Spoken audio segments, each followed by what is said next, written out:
सन्चै हुनुहुन्छ। हामी चाहिँ यो हाम्रो नवमर्कान्तेश्वर युवा समूहले अर्गनाइज गरेको पिकनिक प्रोग्राममा गएका थियौँ गत पुस 12 गते। त्यही बेलाको मैले सानो मिनी ब्लग सानो भिडियोमा समेट्न खोजेको छु। हजुरहरू सबैजनाले हेरेर साथ दिनुहोला है। त्यही पिकनिकमा गएर मेरो भोइस पनि हल्का चेन्ज भइरहेछ, इग्नोर गरिदिनु होला। भिडियो र लास्टसम्म हेरेर साथ दिनुहोला है सबैजनाले।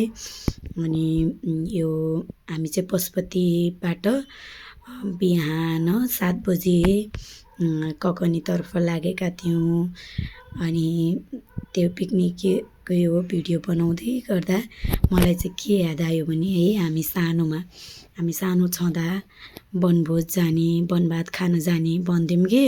दसैँ तिहारमा देउसी भैलो खेलेका, दसैँ तिहार होइन तिहारमा देउसी भैलो खेलेका।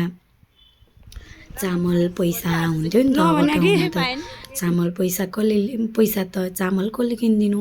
अनि बरु यस्तो गरौँ, हामी आफै पिकनिक जाउँ त्यही चामल लिएर भन्थ्यौँ। अनि आफ्नो घरबाट खाने चामल, नुन, तेल, बेसार जे चाहिन्छ पकाउनको लागि भाँडा लिएर, अनि त्यसपछि भर्खर धान काटेको हुन्थ्यो नि त त्यति बेला।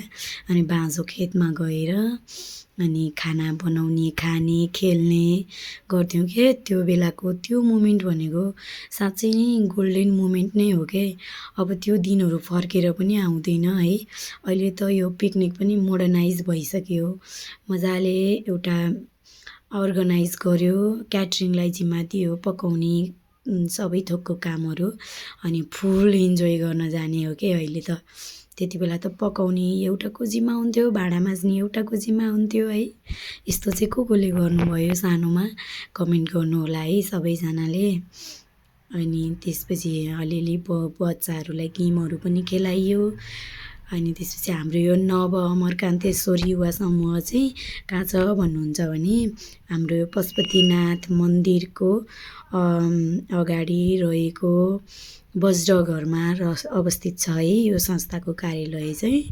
अनि यो संस्थाले चाहिँ प्रत्येक शनिबार या भनौँ मन्दिरमा धेरै भक्तजनहरू आउने बेलामा भिडभाड हुने टाइममा निःशुल्क जुत्ता चप्पल सेवा प्रदान गर्दछ है।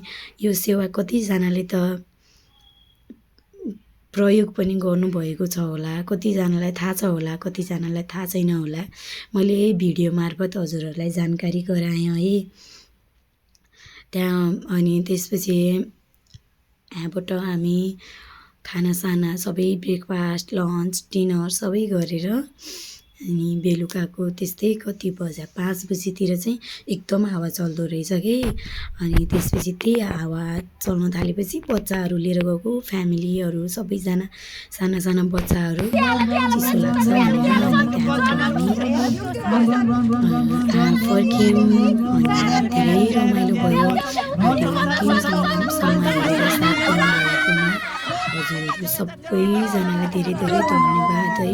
मैले यस्तै भिडियोहरू पनि बनाउँछु, हेरेर साथ दिनु होला, कमेन्ट गरिदिनु होला।